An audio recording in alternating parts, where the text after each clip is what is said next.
ويجي واحد مغفل يقول لك هو انت بتتفرج على الدوري المصري ليه؟ هو انت متابع الكره المصريه ليه؟ يا اخي بتستفيد ايه انت من القرف اللي انت بتتفرج عليه ده؟ اقسم بالله سيما لايف، بنتفرج على فيلم سيما يعني مكمل معانا الاحداث بالدقيقه والساعه والثانيه. مش ماتش كوره اروح اتفرج على مانشستر سيتي وليفربول ويلعبوا ساعتين وخلاص اللعيبه تروح وخلاص فضيناها سيره، اقعد استناهم. فين السسبنس؟ ايه القرف ده؟ اقعد اعد نقط انا للعيبه والكلام الفارغ ده. احنا عايزين سسبنس كده، شوت سسبنس كده، الماتش يخلص في ساعتين ما لهمش 30 لازمه، بتنامهم. يعني انا نمت نص ماتش الاهلي هنقعد لحد الخميس لحد السبت بنتكلم عن ماتش الاهلي. يعني الساعتين بتوع الماتش انا نمت نصهم، هنقعد بقى لحد الخميس لحد ميعاد الماتش بنتكلم على الساعتين دول. طب هم الساعتين اصلا ما لهمش لازمه. طب ما بتتفرج على ماتش محترم بتاع الناس المحترمه اللي بيلعبوا كوره ولا المعفنين دول بيلعبوا كوره، اتفرج على ماتش من عندهم تلاقي الماتش في الساعتين خلص. خلاص بس ما نعرفش حاجه عن اللعيبه بقى، اللي سير واللي سكر واللي خرج واللي عامل برنامج وركب عربيه مع مشجع من النادي واداله كوفيه واللي راح اتغدى مع الاطفال المتشردين اللي في ليفربول واللي راح سكر واللي راح عند انديدي في الاوتيل بتاعه اللي كان عامله معسكر ومرقص ده واللي عمل، والدنيا مانجا ما نعرفش عنهم حاجه. انما احنا هنا خد تعالى وانا انت وقعت الفرقه وجهه نظر واحد زيي هغير وجهه نظر كل يوم، هغير وجهه نظري مش هغير مبادئي، هغير وجهه نظري الخرا اللي بيحصل ده.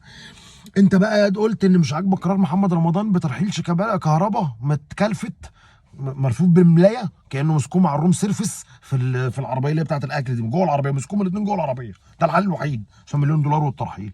انت متضايق وعمال بتقول بتفك الفرقه، وفرقه الزمالك مقفول عليها كده وفي معسكر مغلق ومركزين وبتاع عشان يدوك على وشك تاني وياخدوا منك السوبر المصري زي ما خدوا السوبر الافريقي، وانت عندك مشاكل اصلا ومشيت الواد واللعيبه. قال لك في 8 رقم 8 كباتن في النادي الاهلي اتدخلوا، ففي 8 اساسيين في الفرقه كباتن في الفرقه قاعدين كلهم مع بعض بيشوفوا هيصالحوا كابتن كهربا على كابتن كولر والمترجم والمدلك والمساعد ومحمد رمضان وكده.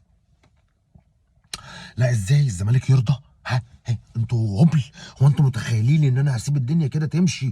انا فرقتي مقفول عليها والدنيا مانجا ودي فرقه مفككه بنت 60 كلب واكسب كده وخلاص؟ لا تعالى روح عادي امسك في الواد الظابط رنه علقه، وانت روح اتدخل، وانت استخدم شويه الجيم اللي انت لعبته طول حياتك. كابتن عبد السيد ايده قد كده، كف ايد عبد السيد قد كده قد كده بالظبط. استخدم بقى شويه الجيم دول وروحوا اضربوا الراجل.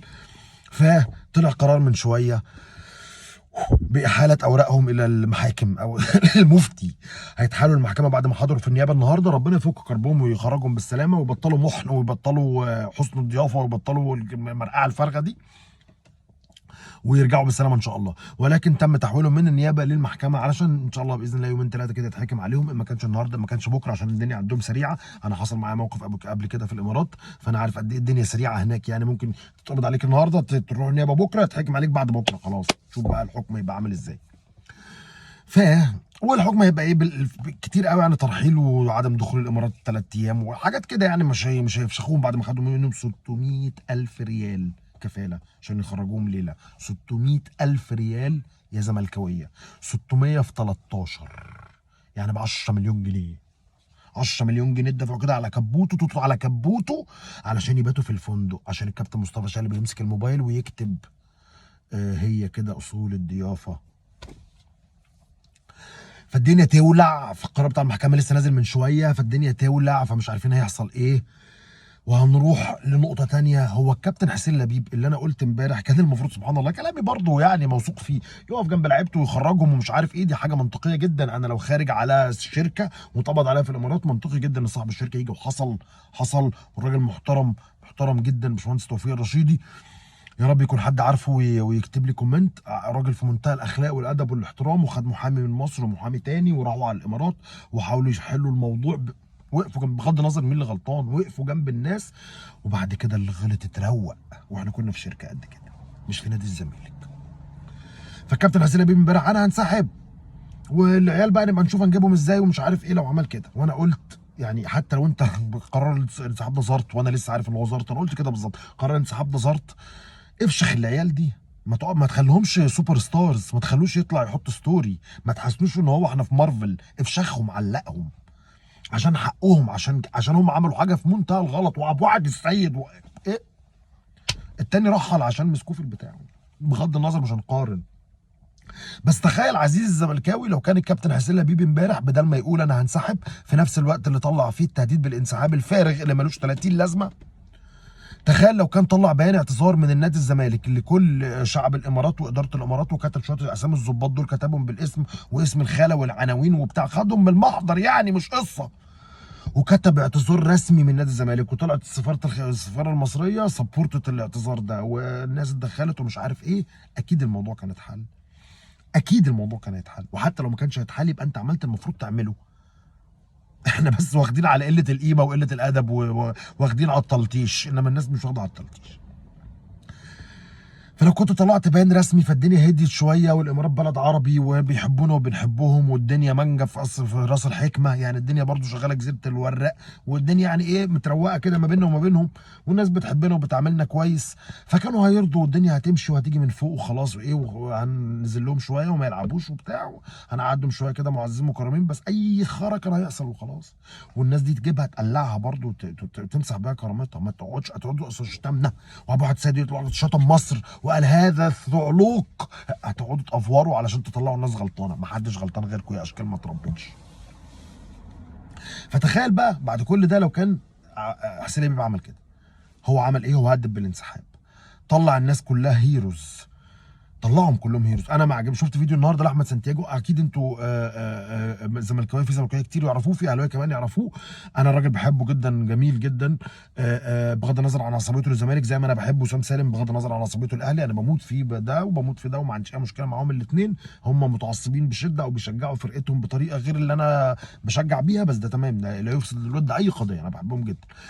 فشفت فيديو النهارده كان بيتكلم على الشباب على انهم ابطال، وده مش حقيقي، فيديو شفته على التيك توك بغض النظر هو كان فين عشان انا مش عارف بقى فيسبوك ويوتيوب وبتاع، انا شفته على التيك توك حته منه يعني. فبيقول بيتعامل بيتكلم عليهم على انهم هم ابطال، لا هم مش ابطال، بيتعامل مع كل اللي بيحصل على اساس انه مأزق قومي، لا هو مش مأزق قومي، هم غلطوا ويتحاسبوا ويتمسح بكرامتهم الارض. ويا سانتياجو انا بحبك، ما ينفعش ما ينفعش تبقى ماشيه كده، ما ينفعش نتعامل مع الناس زي ما احنا بنتعامل، احنا متهانين وممسوح بكرامتنا الارض، مالناش دعوه، الناس دي مالناش دعوه. على فكره انا بقول جواب اعتذار، والسفير والحسين لبيب كان يكتب جواب اعتذار بدل ما طلع بيان انسحاب والجو ده وكل ده، وانا حاطط في الاعتبار ان دي الامارات، انت لو في المانيا ولا في النمسا ما كنتش رجعت لا انت ولا البعثه بتاعتك، عادي جدا، بلا اعتذار بلا سفير بلا بتاع، مواطن بقى هيقول لك انا مواطن نمساوي، انا مواطن سويسرلندي، انا مواطن انجليزي، انا ليا حقوق ضربني. ويا اخي يا عزيزي انت راجل موجود في ربنا يستر عليك وترجع بالسلامه لاهلك، بس انا واحد موجود في الامارات وحصلت مشكله ما بيني وما بين الشرطه، وما ضربتش الشرطه، انا ضربت واحد قدام الشرطه وربنا ما هشمها تاني. ولا مصطفى شلبي بيبقى على راسه ريشه عشان بيلعب في الزمالك، ولا عشان في المنتخب، ولا عشان الخرا ده، مفيش كلام، فيش ريشه. عشان الزملكاويه اللي مكملين معايا لحد دلوقتي، انا قلت كده على امام عاشور في المول في مصر، والراجل ده هيتراضى، لو اتراضى بمليون جنيه ما كانش احنا بيمسكهم بايده، وامام هيدفع عادي زي ما فتوح دفع، ربنا يستر على كل الناس وتقدر تدفع كل الناس تبقى مبسوطه، بس يعني او في مصر. والراجل ده على فكره نفس الموظف ده اللي شغال في المول اللي امام عاشور خد صحابه وراح ضربوه، لو ما كانش امام عاشور ده راح ضربوه كان ممكن يشتبه فيه وهو ماشي بره في امين شرطه يرنوا قلمين على وشه، او يطلعوا عليه شويه عيال صنايعيه عايزين ستروكس فيمسحوا بكرامته الارض برضه ياخدوا الفلوس اللي معاه، وكان هيترن نفس العلقه، هو ترنها من امام عاشور بس كرامته محفوظه وعلى راسنا، بس كل ده ممكن يحصل في مصر عادي، انت ليه مستغرب بقى؟ فانا بس انا برضو لا، حق الراجل ده لازم يتاخد ولازم يتحافظ عليه، اذا كان من الحرامي او من امين الشرطه اللي ظالم او من امام عاشور. ما انا قلت كده والراجل ده في مصر، تخيل بقى بره اللي الناس دي ما مش واخدين على كده، بيشوفوا الكلام ده في فيلم ساعه ونص عندنا، وفي فيلم حتى لا في الافلام بتاعتنا بيشوفوا الكلام ده، انما ما يعرفوهوش. وانا بقول كل ده ان دي الامارات اللي عارفانا وعارفه ثقافتنا وبتاع، وهيقدروا ان جواب اعتذار، وهيقدروا كلام السفير، وهيقدروا لو بلد اوروبيه كنا وانا بقى يعني من نص جمهور الاهلي خسرني ونص جمهور الزمالك خسرني، فتعال نخسر الباقي. انا بقول الكلام ده على الاهلي وبقول الكلام ده على الزمالك، وانا مش فارقه معايا مين اللي غلط فين، انا بقول الموقف بغض النظر عن انتمائي، انا راجل اهلاوي بتكلم بنفس الحرقه على الزمالك، انا ما عنديش مشكله، انا الغلط بينرفزني وبيوترني، وانا عامل هذه التشانل انا عاملها عشان اقول عشان ما اطقش، فهقول على الزمالك زي ما هقول على الاهلي، هغلط في ده، هغلط في ده، هضايق ده، هضايق ده، هحب ده، هحب ده، هي كده مش فارق لي. بيفرق لي معاهم الاثنين انتمائي، ان انا راجل اهلاوي هتكلم على الاهلي من منطلق مصلحته علشان خاطري، عشان خاطر انا راجل اهلاوي، واتكلم على الزمالك من منطلق المصلحه العامه عشان ما بحبش اعيش في عبث. توبك خزعبليه اهو. فاحنا بقى هننفض بقى للكلام ده ونرجع تاني. هل حسين لبيب يقدر ينسحب؟ وهل انت بتعاقب مين بالانسحاب؟ انا برضو حاجه موتراني جدا والله، وانت بتعاقب مين؟ يعني انت بتهدد مين بقرار الانسحاب؟ السوبر بتاعنا بتلاقي في الامارات مضغوط في داهيه عنه، ما اتلعب ولا انه اتسحب ولا. انتوا فاكرين ان هم كاسبين من فلوس التذاكر؟ ما تضحكوش علينا، ما تضحكوش الناس علينا، ما تضحكوش الناس علينا.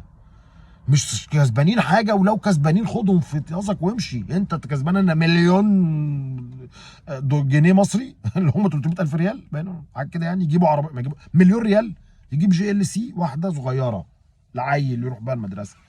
مش زينا دول. فانت بتهدد مين بالانسحاب؟ بتهدد المصريين عشان مش هيبقى عندهم سوبر وهيتكتب على البتاع ملغي؟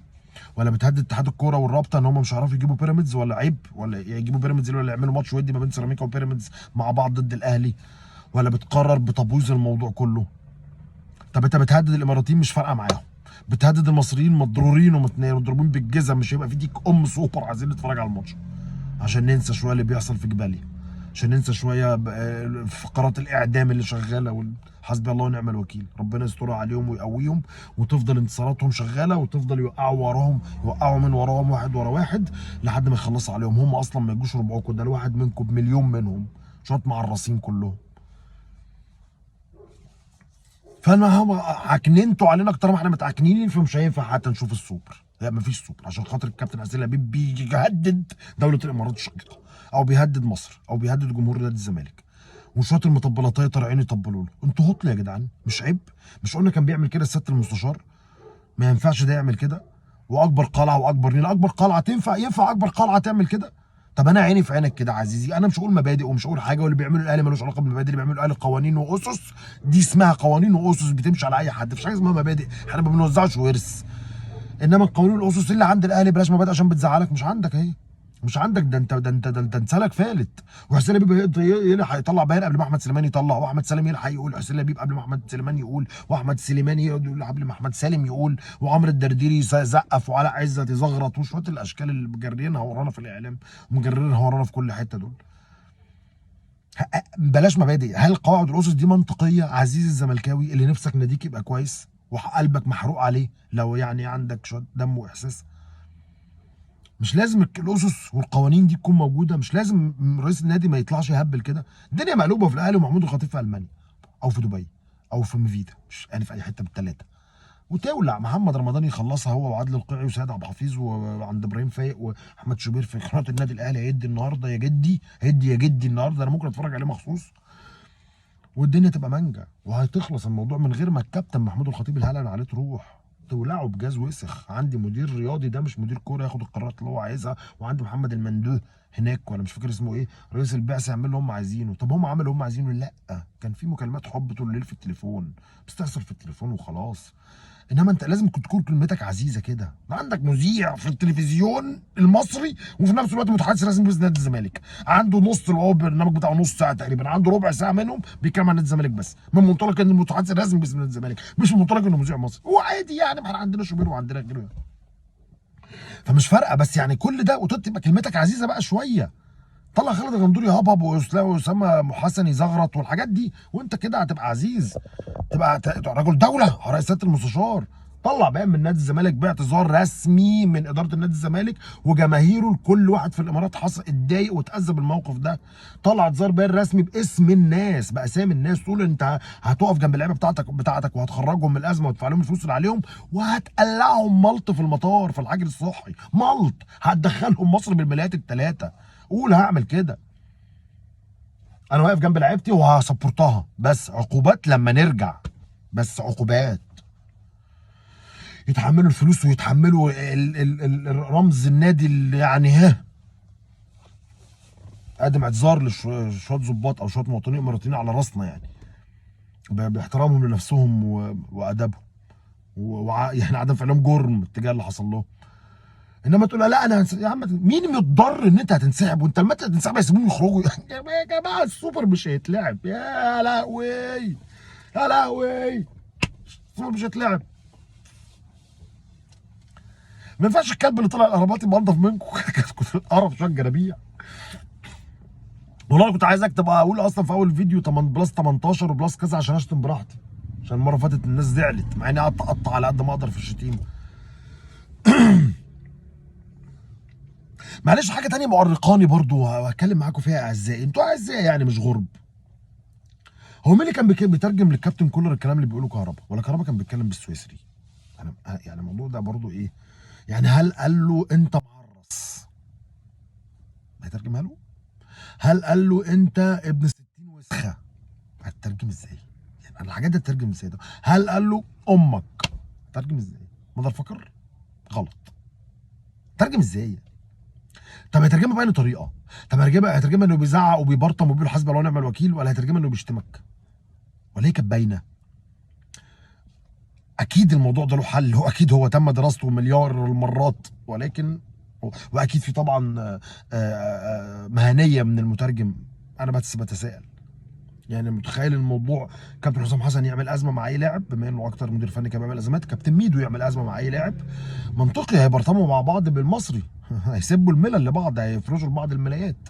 انما لما تكون انت راجل سويسري ومعاك مترجم بيترجم بفلتريشن معين، يعني للكلام، بفلتره للكلام شويه، يختار يقول ايه والشتيمه تتقال وحسبي الله ونعم الوكيل ولا لا، وان الله على كل معتدي ولا لا، وسيجزيكم الله خيرا، هيقول الكلام ده ازاي؟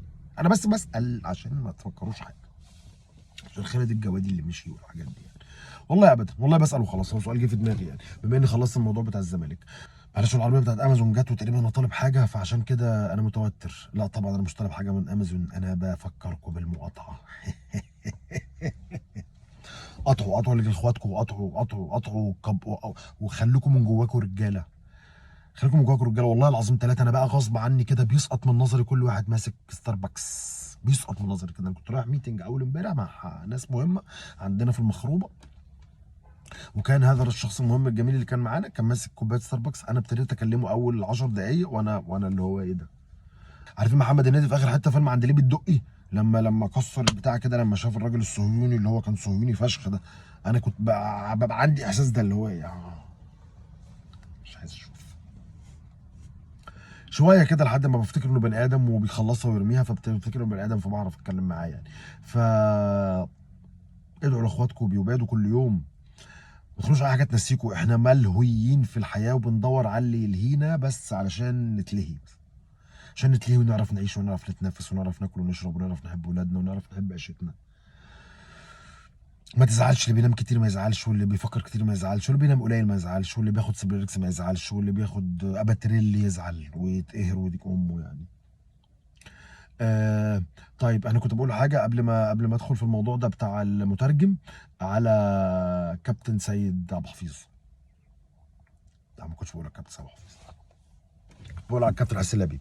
فبس اخيرا انا قلت 20 مره، في ناس كتيره اهلاويه ما بيحبوش كلامي وشايفين ان انا باجي على النادي وبيقولوا لي في وشي، وفي ناس كتيره زملكاويه شايفين ان انا حامل حمى واللي بدب في الاهلي، وفي ناس كتيره اهلاويه جدا جدا على راسي كلهم على راسي والله، عقلانيين جدا وبيتكلموا معايا ان دي حقيقه، حتى لو وجهه نظرك يعني شمال قوي او بتتكلم بطريقه او بس اللي انت بتقوله ده حقيقه، بحب الكلام ده جدا. ولكن والله انا بقول تاني هو انا بقول الكلام اللي بقوله على الاهلي من حبي وتمنياتي للنادي الاهلي يبقى في مكان احسن وفي مكان اكبر، عشان ده النادي اللي انا بشجعه من صغري. ولما بقول الكلام ده بنفس الحرقه على الزمالك عشان خاطر صحابي واخواتي واللي نفسهم يقولوا الكلام ده ومش عايزين عشان خاطر الدنيا تظبط شويه، وانا بقول على الوحش هنا وحش عشان يتحسن، وبقول على الوحش هنا وحش عشان يتحسن. اخر حاجه احب اقولها، يلا اخر حاجه احب اقولها وخلاص، بغض النظر عن الامثله، عشان لو قلت مثل ممكن الاقي البوكس واقف بظهره هنا عند البيت وانا مش حامل الكلام ده خالص، فمش هقول على امثله ولا حاجه. ولكن طول ما انت بتشوف ان النادي بتاعك في ناس كتير عندها فولورز وكتير وصوتهم مسموع بشكل كبير وبينتقدوه بشكل واسع، بينتقدوه جدا جدا، وعادي جدا فيديوهاتهم بتنتشر والناس بتتكلم عليهم وبيقولوا وجهة نظرهم. اعرف ان انت ماشي صح. طول ما انت بتلاقي كل الافواه دي بتتكمم، اعرف ان في حاجه مش مظبوطه.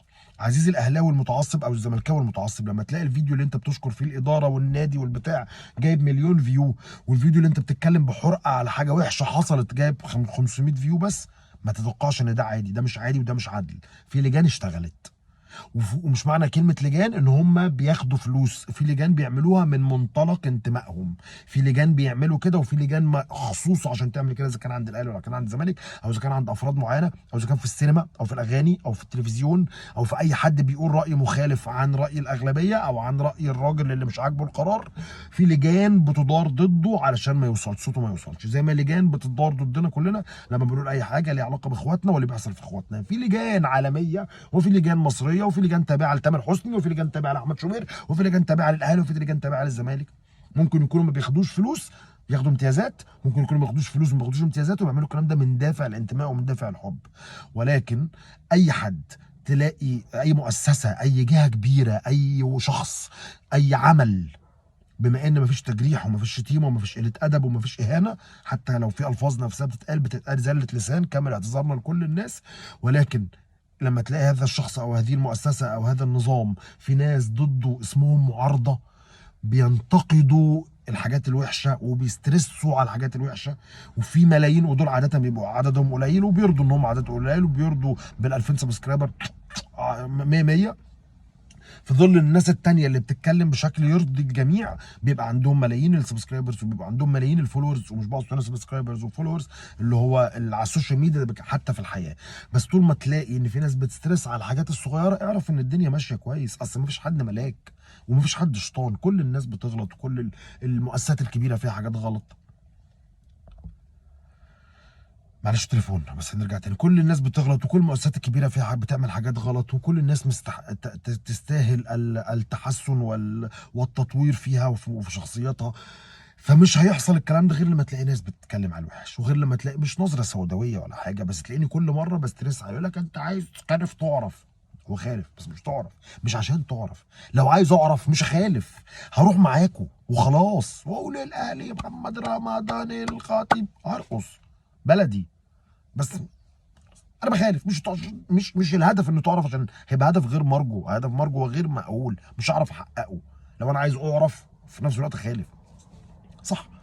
فممكن عشان انا كل مره بتكلم على نقطه سلبيه، او في ناس كتيره زي يعني كل مره بيتكلموا على نقطه سلبيه، فانت بتحس ان هم ما بينقوش غير السلبيات. ده حقيقي، فهم مش شايفين غير السلبيات، لا هم شايفين الايجابيات، بس شايفين ملايين بيتكلموا عليها، وشايفين ملايين الريتشز بيعلى عندهم لما بيقولوا حاجه حلوه على الاهلي وحاجه وحشه على الاهلي وحاجه حلوه على الزمالك كده. شايفين الكلام ده، فخلاص في ملايين بتقول. مش عاجبك السبعه ثمانيه اللي بيتكلموا، عيب بقى، عيب بقى، سلام عليكم، اكل جهز، سلام.